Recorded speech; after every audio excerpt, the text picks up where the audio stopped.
Welcome to the This Week in Astrology video forecast. This is episode number 73 for the second half of July 2016. Thanks so much for joining me. I'm Benjamin Bernstein of astroshaman.com, coming to you from Asheville, North Carolina. I'm an astrologer, shamanic healer, and awakening activator, and it's my pleasure to bring you these twice-a-month astrology forecasts. So what's new here in the second half of July? A rare and extraordinary Kite aspect pattern featuring all four asteroid goddesses highlights the second half of July. It's a wonderful opportunity to integrate a wide variety of feminine energies. We also have a Capricorn Full Moon full of asteroid goddess energy, Uranus turning retrograde, the Sun entering Leo, a peaking Grand Trine with lots of healing possibilities, and more. What's old as we come into the second half of July? We got a waxing moon. We've still got a Grand Trine going on with the Sun, Mars, and Chiron through July 24th, and through July 26th, that yod I talked about last time with Mars, Vesta, and Uranus. In addition, 3 planets are retrograde: Saturn, Pluto, and Neptune. So that's the overview. Let's now move on to our individual days of the forecast. On Saturday, July 16th, the Sun makes 2 aspects today. Open yourself to a quantum leap with the Sun square Uranus. The Sun, 24 Cancer, Uranus, 24 Aries. This square also energizes embodying your authentic self, intuitive flashes, and breakthroughs in family relations. A Sun-Mars trine, Sun, 25 Cancer, Mars, 25 Scorpio, provides a smooth flow of vitality for physical activity, self-expression, and nurturing. It can also help you take immediate action on those intuitive flashes from Uranus. This trine is part of the Sun-Mars-Chiron Grand Trine that started on July 8th, peaks tomorrow, and ends on July 24th. Also, on Saturday, July 16th, harmonious communication is one great way to use a Mercury-Venus conjunction, both planets around 6 Leo. This setup is also ideal for all types of creative expression and performance. On Sunday, July 17th, the Sun-Mars-Chiron Grand Trine that started on July 8th peaks today and ends on July 24th. With applied energy from you, it can smoothly support the following: nurturing mentoring in areas such as leadership, sexuality, assertiveness, and warriorship; transformative healing in the same areas, offering heart-centered teachings in these areas, and opening your entire being to new levels of reality in the fires of shamanic transformation. Also, on Sunday, July 17th, the meaning of a Sun-Chiron trine, that's the Sun, 25 Cancer, Chiron, 25 Pisces, and a Mars-Chiron trine, that's Mars, 25 Scorpio, Chiron, 25 Pisces, both part of today's peaking Sun-Mars-Chiron Grand Trine, are included in my interpretation that I just gave you. On Monday, July 18th, no matter what gender or shade thereof you consider your physical body to be, you currently have a rare opportunity to more easily integrate your feminine archetypes. The 4 major asteroid goddesses are forming a kite that starts today, peaks on August 1st, and ends on August 13th. This aspect pattern is a grand trine, an equilateral triangle, with a 4th point that makes it look like an old-fashioned kite, as you can see in the graphic. Each asteroid goddess represents a different facet of feminine archetype. In brief, Pallas Athena, the warrior goddess, can kick butt and take names when she needs to. Characters who participate in her feminine assertiveness include Wonder Woman, Black Widow, and Buffy the Vampire Slayer. She also invites you to cultivate strategy and practical creativity. Vesta strives to cultivate purity, discipline, and focus. She's happiest when using her finely honed skills to serve a higher cause. She can supercharge her work by focusing her orgasmic power with sex magic. Juno is the devoted partner who places great value upon her committed relationships. The trick in this day and age is to nurture her beloved while also ensuring that her own needs and desires are fulfilled. Finally, Ceres, also known as Demeter, can represent abundance as the harvest goddess. Because of what she went through when Pluto abducted her daughter Persephone, she can also represent the themes of sorrow, mother-daughter relationships, and release and return. With one exception, this kite harmoniously connects all 4 asteroid goddesses. This allows you to integrate all these archetypes more comfortably. By the way, this doesn't mean you have to manifest all these qualities at the same time. It suggests you could have them all available to arise as needed, rather than being limited to certain ones. The only hard aspect in this kite is an opposition between Juno and Ceres. So are you reaping a bountiful harvest from your key partnerships? If so, there may be good reason to continue. If not, would it be better to fertilize this field or let it lay fallow? If you're not sure which of these archetypal energies to cultivate first, consider starting with Ceres. As the kite point, she is the aspect pattern's focal point.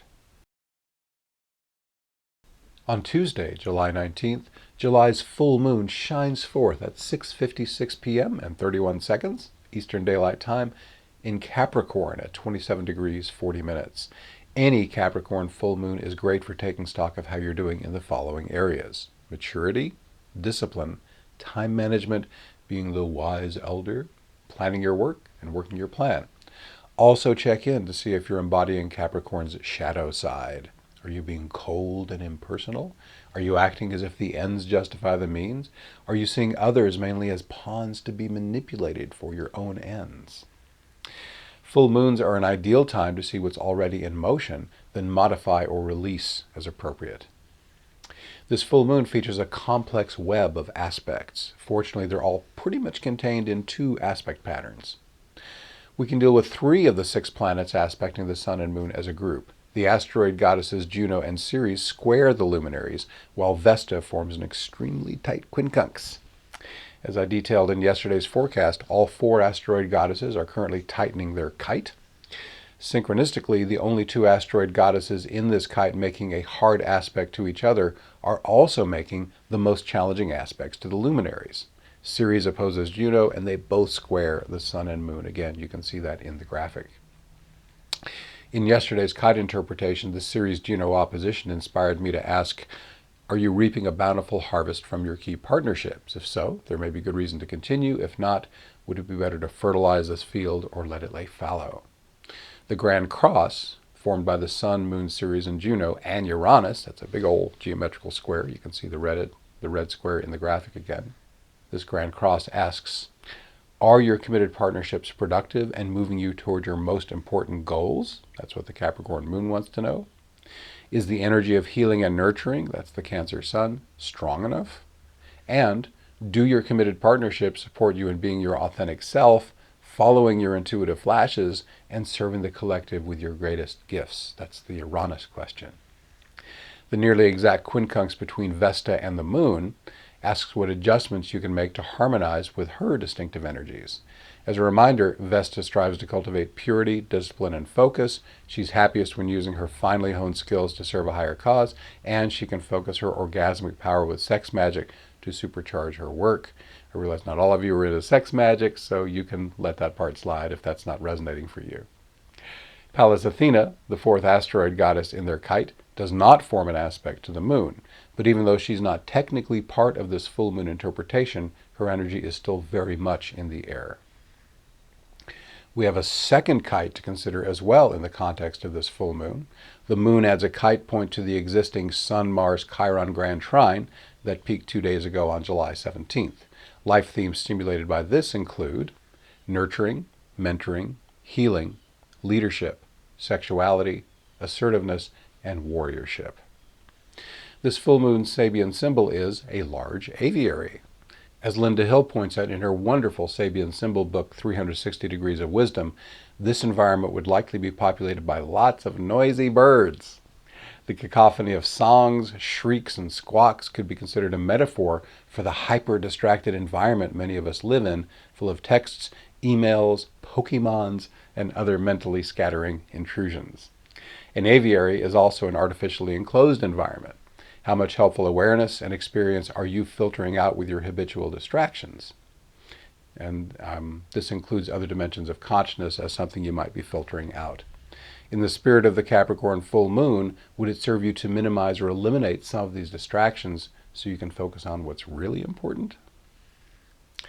Again, on Tuesday, July 19th, your ability to manifest the reality you desire gets a boost as Mercury makes 2 aspects, a Mercury-Saturn trine, Mercury 10 Leo, Saturn 10 Sagittarius, and a Mercury-Neptune quincunx, Mercury 12 Leo, Neptune 12 Pisces.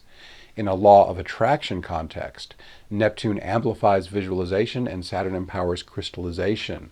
Mercury represents your mental focus.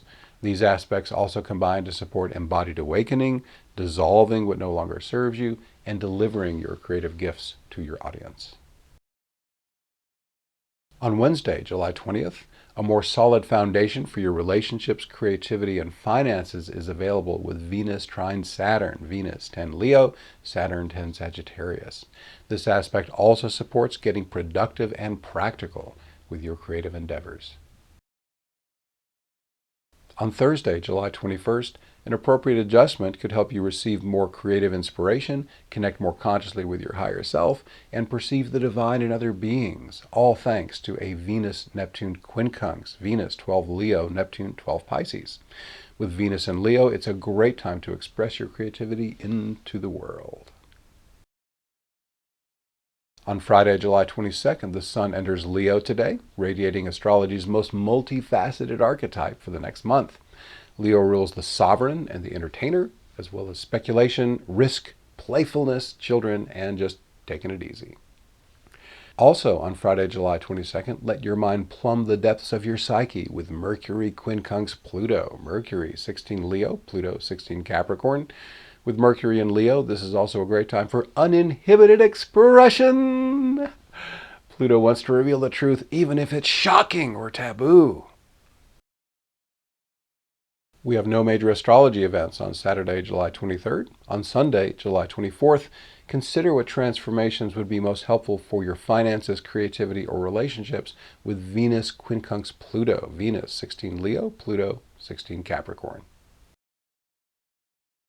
We have 2 days in a row with no major astrology events. That would be Monday, July 25th and Tuesday, July 26th.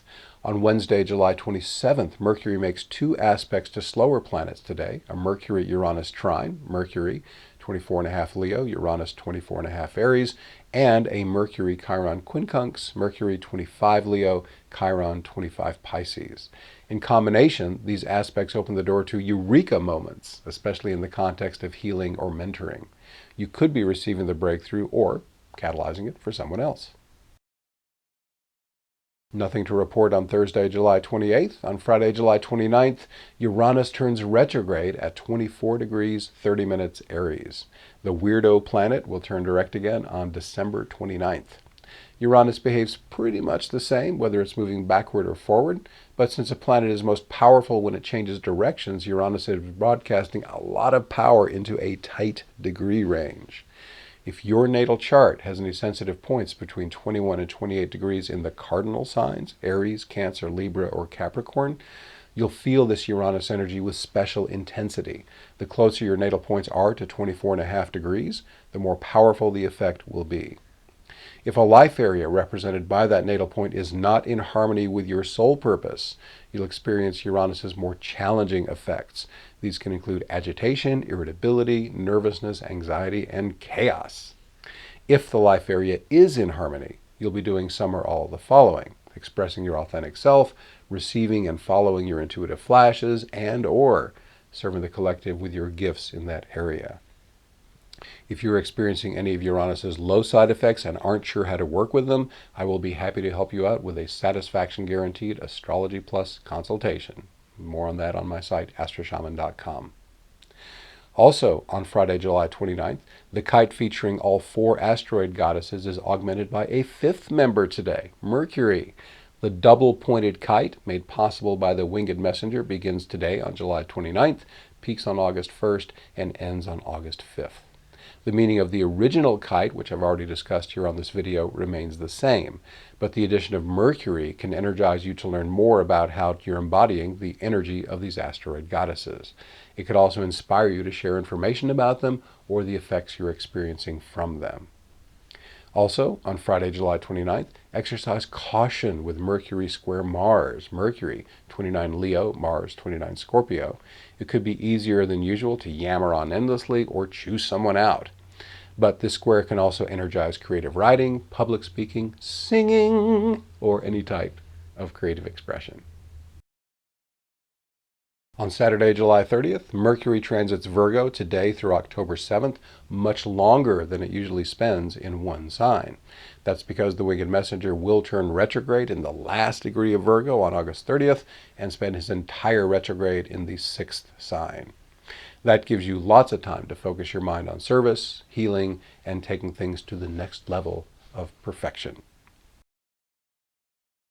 On Sunday, July 31st, nothing to report. What's coming up on our next video, I'll have that for you in a moment, but first I want to share a few quick announcements with you. Information on everything that follows is in the What's New section of the homepage of astroshaman.com. I'll do group shamanic astrology and channeling from the Ascended Master realm with the Friday morning meditation and discussion group on Friday, July 22nd, 10 a.m. to noon at Crystal Visions near Asheville. Free admission, donations appreciated. For the shamanic astrology part, we'll look at the most important current astrological influences, then we'll invoke the consciousness of those planets and ask them to express more harmoniously in our lives. I'll also channel from the Ascended Master realm in response to audience questions. You can ask anything you want. This presentation takes me in new directions, and I'm very excited to be doing it. I hope you can come if you're anywhere near the Asheville, North Carolina area. Also, I'll do walk-up astrology, shamanic healing, and awakening activation July 30 and 31st at the Leaf Downtown Festival in the heart of downtown Asheville, North Carolina. Come on out for awesome music, art, and sessions with me and my fellow healing arts vendors. Festival admission is free. Finally, I'll lead a special shamanic awakening ceremony in the Greenville, South Carolina area on Tuesday, August 2nd, 6:30 to 9 p.m. for the Easley Mediumship and Spiritual Insight Meetup. I did a similar ceremony last August, and they've asked me to do it again. Admission is by love offering. The ceremony will take place at a private home in Easley, South Carolina, 20 minutes west of downtown Greenville, South Carolina. And again, information on how to do that is on astroshaman.com.